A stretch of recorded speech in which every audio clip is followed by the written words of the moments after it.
Enfoque. Geopolítica, investigación, relaciones internacionales. Enfoque. Una mirada profunda y decolonial a los hechos más importantes de nuestra historia.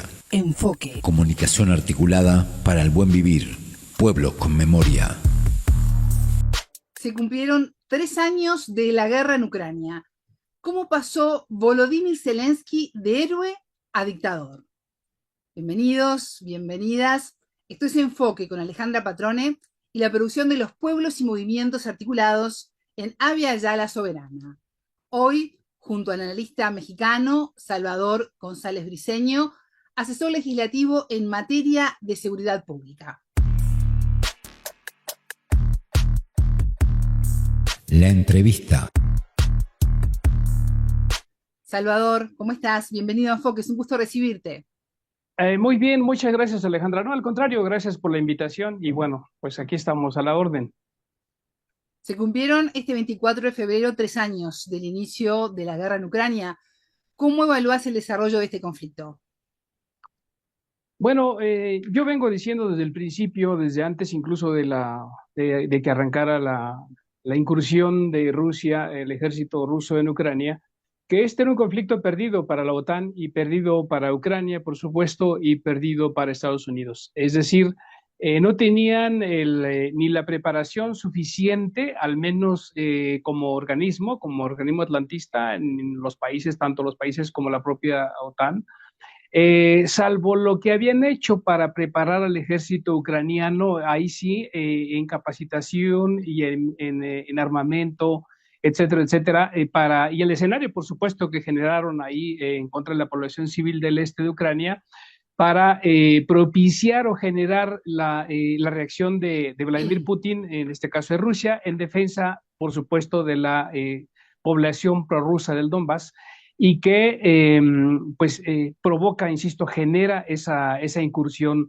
llamada Operación Militar Especial por Vladimir Putin en contra justo de esa agresión de Ucrania. En un primer momento parecía que era solamente el ejército ucraniano, pero en realidad es que no, yo insisto, lo vengo diciendo desde el principio, es la OTAN quien estaba metida en este asunto y se ha probado con los acontecimientos que la CIA también estuvo ahí, por supuesto, y bueno, están a 3 años, están cosechando muy claramente lo que, insisto, desde un principio inició mal para ellos, inició con el pie izquierdo, como se dice, y pues ahí está la demostración durante el curso de esos 3 años, pese a los altibajos, pese a incursiones como la de Kursk, por ejemplo, de la propia OTAN. Se dice, por supuesto, que es el ejército ucraniano, pero por supuesto también siempre lo hemos visto que no ha sido así. Que la incursión que tuvo en Kursk que, bueno, sí le mermó, digamos, al territorio ruso y sí aparentaba que reaccionaba en contra digamos, de la apropiación, por llamarla así, de los territorios del Donbass y Gerson, etcétera, por parte del ejército ruso, pero la verdad es que pues no han conseguido, vaya, ningún triunfo, aunque lo hayan hecho, intentado hacer ver así, pues, los medios occidentales. Entonces, pues ahí está el fruto y la prueba está en que estamos en un escenario donde las posibles negociaciones están casi todas, con algunos bemoles quizá que le ponga a la mera hora el presidente estadounidense Donald Trump a Vladimir Putin, pero es que pues se va a dar una negociación donde claramente el vencedor es Rusia. Entonces, a 3 años es Rusia el que gana el conflicto, como desde un principio, insisto, lo veníamos nosotros planteando. El nuevo presidente de Estados Unidos, Donald Trump, que asumió en el mes de enero el poder de la Casa Blanca, trató de dictador a Volodymyr Zelensky. ¿Cómo el presidente de Ucrania permitió que una guerra entre la OTAN y Rusia, tú decías entre la CIA y Rusia, se jugara dentro de su territorio? ¿Fue iluso Volodymyr Zelensky o había otros intereses de por medio? ¿Tú qué consideras? No, por supuesto que Vladimir Putin tenía muy claro que el escenario que le había planteado la OTAN en Ucrania desde el golpe de Estado 2014, y para él Zelensky era un mero títere, y así ha sido, insisto, desde el principio y así sigue siendo ahora. Entonces, Donald Trump se lanza contra Zelensky porque recibió muchísimo dinero, dicen 3.500 millones de dólares, una cuestión así. Hay quien habla de que son más, son 500, 350, perdón, mil millones de dólares. Hay quien dice que son 500. El tema es que Vladimir Putin, perdón, Zelensky tiene que responder a esa deuda de alguna manera. Es decir, Trump no se va a quedar con los brazos cruzados y le va a exigir ese pago, aunque ahora esté alegando que fue a fondo perdido, pero la verdad es que Trump no se va a quedar con eso y le va a exigir ese cobro, entonces, ese dinero. Entonces, pues Zelensky se ha portado, se ha comportado durante todo el conflicto con aquel eslogan suyo que se tatuó, parece, en la frente y a la gente de su gabinete también, de que iban a luchar hasta el último ucraniano. La verdad es que expuso a su población. Quien más ha perdido es la población ucraniana porque ha sido la que más ha sufrido. No solamente, digamos, las bajas del ejército, que por cierto son cuantiosas, se habla de 700.000, una cuestión así. No, los datos no son precisos, evidentemente, en un entorno de guerra. Hasta el final que vienen los recuentos. Pero esa exposición de su población y también de su ejército al combate, con el enfrentamiento contra el ejército soviético, ruso, perdón, la verdad es que pues no tiene palabras, o sea, es comparable con una cuestión de, no sé, un dictador. Entonces es un mero títere. Entonces no es que permita o no que le llamen como le quiera llamar, es que no es quien ni siquiera para defenderse. Cuando yo quiero ver el momento en que inicien las negociaciones o el momento en que Trump se decida, a ver, ¿me pagas o me pagas? Y a ver con qué le va a responder, porque tampoco tiene las tierras raras con las que presuntamente que ahora Trump le quiere cobrar, porque sabemos que el 30% de las tierras raras son las que están en la parte en la parte occidental, que está controlando Ucrania ahora, la OTAN, digamos, y el 70% restante está en la región del Donbass, que ya tiene controlada Rusia, y así va a quedar, por lo que se ve, por los primeros escarceos, digamos, y planteamientos de Trump y su gabinete. Están planteando que Rusia se va a quedar con lo que ya conquistó, o al menos a Zelensky se le ha dicho, te tienes que resignar a perder lo que ya perdiste territorialmente hablando, ¿no? En estos 3 años de conflicto, el presidente ruso Vladimir Putin mantiene su postura de sentarse a negociar para encontrar la paz en Ucrania. Volodymyr Zelensky sigue pidiendo más dinero y armamento. Y ahora estamos hablando de un cambio de postura de Washington, de la Casa Blanca, que sí quiere comenzar los contactos de negociación. Es el único cambio que ha habido. El de Estados Unidos, ¿esto quiere decir que es Occidente el que ha apoyado todo este tiempo el conflicto y que ha querido que se mantenga la guerra? Bueno, sí, hay una cuestión, está la situación muy compleja, muy, muy complicada, porque efectivamente, por un lado, la postura de Vladimir Putin siempre ha sido la negociación para la paz y nunca ha querido, sus planteamientos iniciales desde que inició el conflicto han sido los mismos, no ha variado mayormente, y siempre la voluntad de él ha sido la negociación para la paz. Es decir, recordemos los acuerdos de Minsk 1 y Minsk 2, donde se buscaba negociar, se buscaba la paz.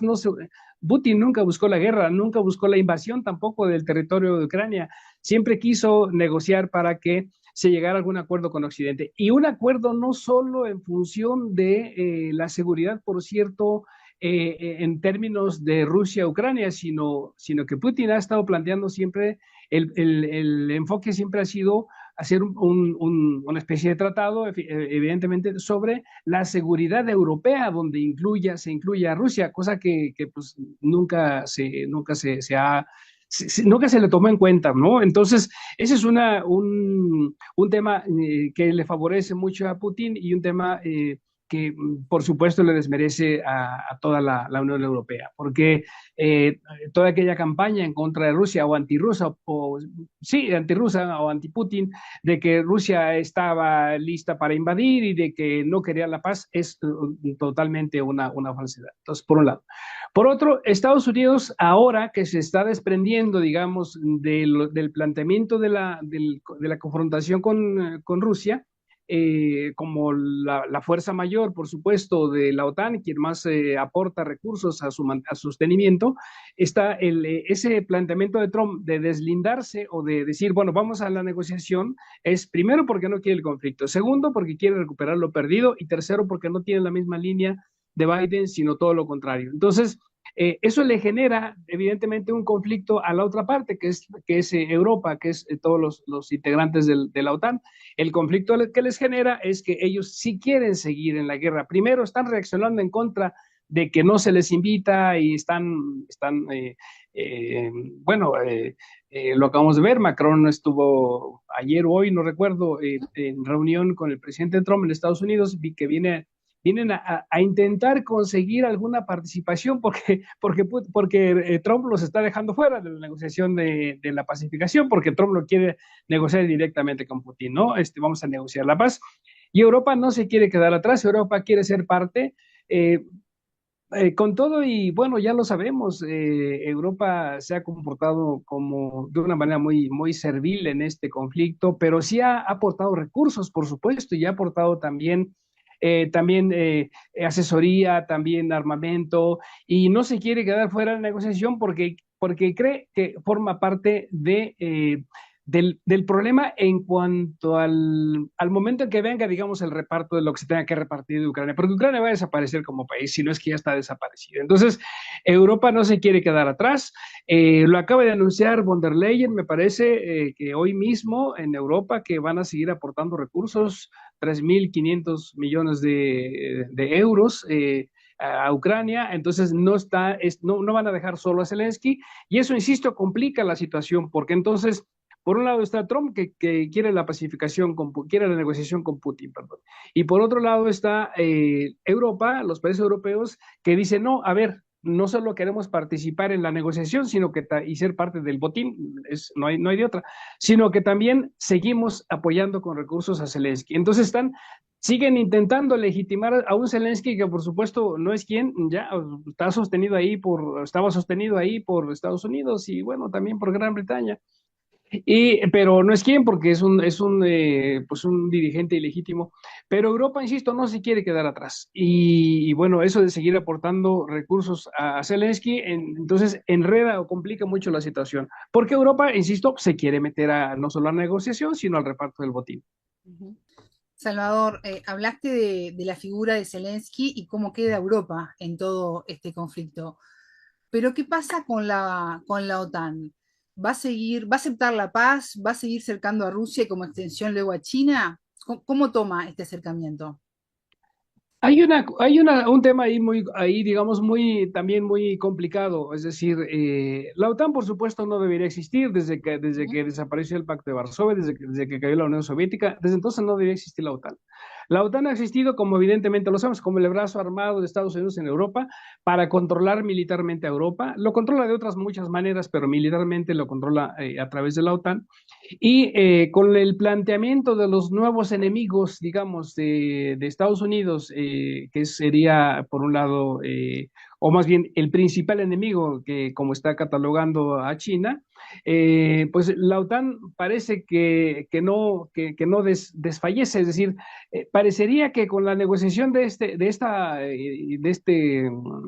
conflicto en Ucrania entre Putin y Trump, debería desaparecer la OTAN, y muchos apuestan a eso, muchos analistas están diciendo es que la OTAN ya no tiene razón de ser, no lo tiene desde el 91, sin embargo a Estados Unidos lo sigue sosteniendo, pero además recordemos que no es solo Estados Unidos, como país como anglosajones también es Gran Bretaña y bueno, por otro lado lo hemos visto finalmente también Francia, también Alemania, Italia incluso, sí, España por supuesto, siguen empujando que la OTAN siga subsistiendo. Entonces, hay una complicación aquí, por un lado, si Trump no lo ha dicho todavía claramente, salvo que está presionando para que todos aumenten su aportación en recursos financieros, que se acerquen al 5% del PIB para el fortalecimiento de la OTAN, por un lado, y por otro lado, Estados Unidos no dice que va a dejar de apoyar, es decir, no está Trump en ningún momento planteando que se retira de la OTAN, o sea, es una amenaza, pero hasta ahí juega con eso nada más,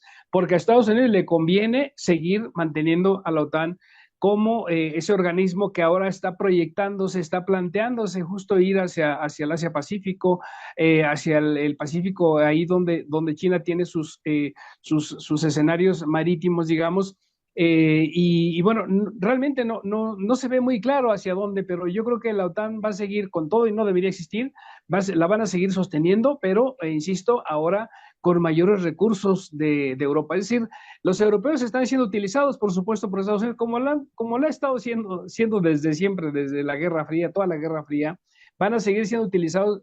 Trump seguramente los va a presionar a que aporten mayores recursos, que al final de cuentas es para beneficio de Estados Unidos, porque cualquier tipo de modernización que esté planteando Estados Unidos en materia de armamento, pues va a ser fabricado por ellos y vendido por ellos. Entonces, siempre el interés de Estados Unidos por delante, y Trump como empresario y como buen negociador que es, porque tira la piedra y luego afloja, pero sale con la suya, seguramente pues que va a ser el que se lleve la mayor rebanada del pastel con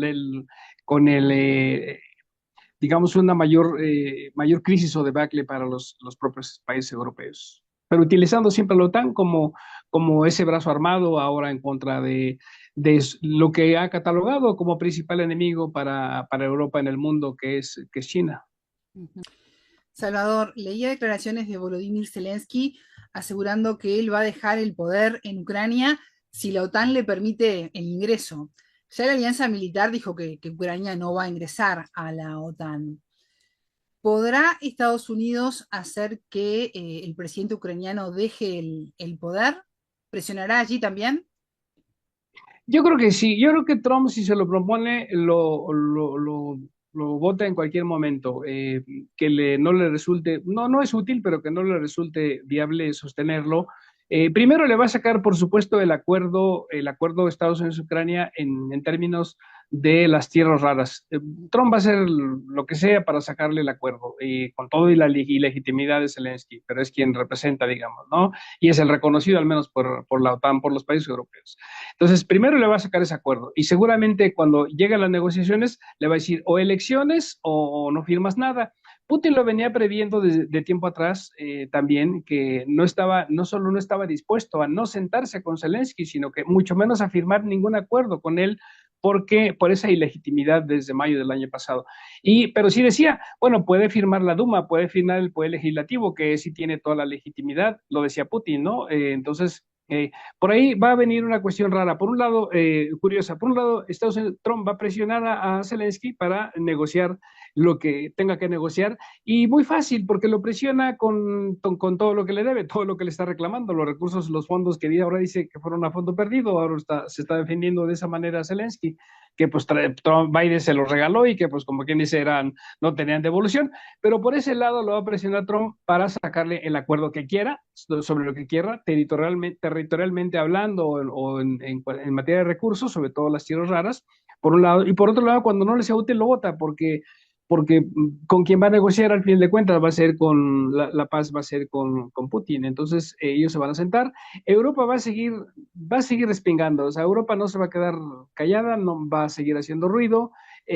Ahí está la complicación de que si Europa se atreve, sea como países independientes, o sea como que le intente como tan sin el respaldo de Estados Unidos, no lo va a lograr. Es decir, la OTAN se fracciona, Estados Unidos, los países europeos se les complica el escenario, porque si quieren, insisto, seguir actuando militarmente desde Ucrania en contra de Rusia, con un proceso de pacificación entre Trump y Putin, se le va a complicar, insisto, a Europa, a la OTAN, si se da ese escenario, digamos, múltiple o doble, porque entonces muy fácilmente Trump puede decir, ok, entonces se quedan solos, yo me retiro de la OTAN, o no, o quieren hacerlo por sus propias vías, háganlo sin el consentimiento del organismo atlántico, y entonces serían países individuales, no apoyados por el artículo 5 de la OTAN, y eso se le complicaría todavía más a los países europeos. Entonces, ese escenario es posible, incluso es posible, dado esa arrogancia de los europeos de seguir apoyando a Ucrania, y de seguir que quieren participar en la negociación, que yo creo que Trump no se los va a permitir porque a Trump tampoco le conviene que entren a negociación alguna. Es decir, al final de cuentas, después del pueblo ucraniano, los siguientes grandes perdedores son los países europeos. Estados Unidos no. Pero por supuesto, el principal ganador pues es Putin, ¿no? Salvador, los presidentes Putin y Trump ya se han comunicado telefónicamente sobre el tema en Ucrania, una conversación que duró casi hora y media. Los asesores ya están preparando un posible encuentro cara a cara entre ambos presidentes para seguir las negociaciones. En base a este acercamiento, ¿qué podemos esperar sobre el conflicto en este año 2025? Bueno, sobre el conflicto, bueno, las iniciativas para la negociación y los escenarios ya están puestos, es decir, los representantes de ambos países ya están trabajando en el posible primer encuentro entre Putin y Trump, que no puede ser, pues no tiene que ser uno, pueden ser varios, incluso en el mismo escenario donde ya fue el primer encuentro entre los primeros representantes, que es en Arabia Saudí. Están trabajando en ello. Ambos quieren reunirse el uno con el otro, ya lo dijeron, ya lo expresaron así, quieren ya sentarse a negociar. Por supuesto que tiene que eh, primero llevar propuestas muy específicas, muy claras sobre lo que se va a negociar. Es claro que Rusia no va a ceder, Putin no va a ceder en ninguno de las exigencias iniciales que planteó, que tiene que ver con el no ingreso, el no ingreso de Ucrania al organismo atlantista. Entonces, es el primero. El segundo es la desnazificación de Ucrania. Y Trump no va a ceder eso. Es decir, el tema del no ingreso a la OTAN es clave y ahí, bueno, también el propio gabinete, la propia negociadores de Trump ya lo reconocen así. Uno, y el segundo, que es el otro también factor clave, que es que Rusia se queda con los territorios que ya conquistó. Entonces, me parece que ahí no hay ningún tipo de negociación, o sea, no es para negociar, o sea, es reconocido por los Estados Unidos de que eso es innegociable para Putin y Putin también dice de ahí no se mueve. Fuera de eso, lo demás pueden ser acuerdos digamos, aleatorios de otro tipo. Yo creo que el principal tiene que ver en dos temas principales o dos temas básicos que tiene que surgir ahí seguramente en la negociación. No se habla mucho, pero yo creo que va a ser ¿Sí? sobre todo el segundo. El primero que tiene que ver con la seguridad europea. Yo creo que Putin al menos va a plantear un escenario de negociar algún acuerdo, algún tipo de acuerdo, que es también un plan viejo para él, de seguridad europea que incluya, por supuesto, a Rusia, donde la OTAN tenga sus límites, evidentemente, en primer lugar. Y en segundo, que eh, ahí se me fue la idea. Pero bueno, negociar ¿Sí? el acuerdo entre ambos de materia de seguridad europea. Y el segundo, perdón, el segundo es el de la parte de los tratados en materia de misiles, en materia atómica, de los cuales Estados Unidos se ha estado retirando. Es decir, esa parte del uso de misiles de mediano y de largo alcance, yo creo que va a ser un factor importante, esencial. De este casi no se habla, pero yo creo que ese, al menos Rusia lo va a meter. A Estados Unidos le conviene también por el desarrollo tan avanzado que tiene Rusia en materia de misiles de largo alcance, ¿no? Y ese gran potencial que Estados Unidos no tiene.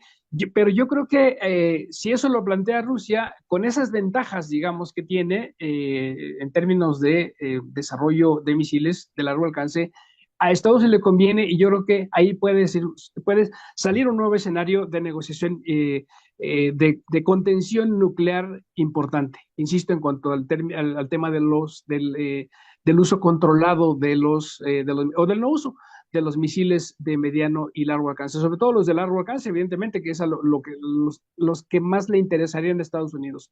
Y los de mediano alcance, bueno, tal vez tengan algunas restricciones también, pero ese puede ser, me parece que como parte de los escenarios de negociación, como dos elementos, dos puntos clave importantes, más allá, insisto, de que se reconozca el triunfo de Rusia y que se queda con los territorios que ya posee y algún acuerdo en materia de seguridad europea.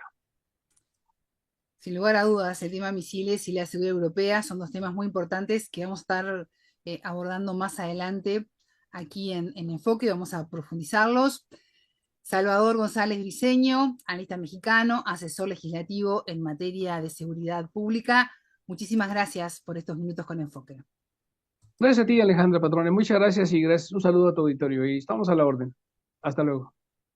A ustedes les decimos que ya se viene la frase del día. Tengan todos ustedes una excelente jornada. Buena vida para todos. La frase del día. Trump va a presionar a Zelensky para negociar lo que tenga que negociar, y muy fácil, porque lo presiona con todo lo que le debe, todo lo que le está reclamando, los recursos, los fondos que ahora dice que fueron a fondo perdido, ahora se está defendiendo de esa manera Zelensky, que pues Biden se los regaló y que pues como quien dice no tenían devolución, pero por ese lado lo va a presionar Trump para sacarle el acuerdo que quiera, sobre lo que quiera, territorialmente hablando o en materia de recursos, sobre todo las tierras raras, por un lado, y por otro lado, cuando no le sea útil lo vota, porque con quien va a negociar al fin de cuentas va a ser la paz va a ser con Putin, entonces ellos se van a sentar. Europa va a seguir respingando, o sea, Europa no se va a quedar callada, no va a seguir haciendo ruido.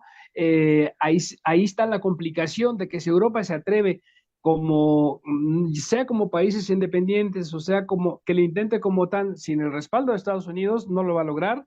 Es decir, la OTAN se fracciona.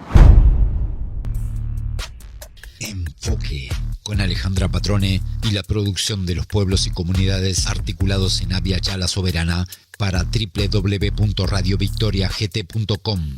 Transmiten Radio Dignidad de Honduras, Codecá Guatemala, Abya Yala Soberana, Minca Comunicaciones de Argentina, Rondas Campesinas de Perú y Radio Victoria de Guatemala.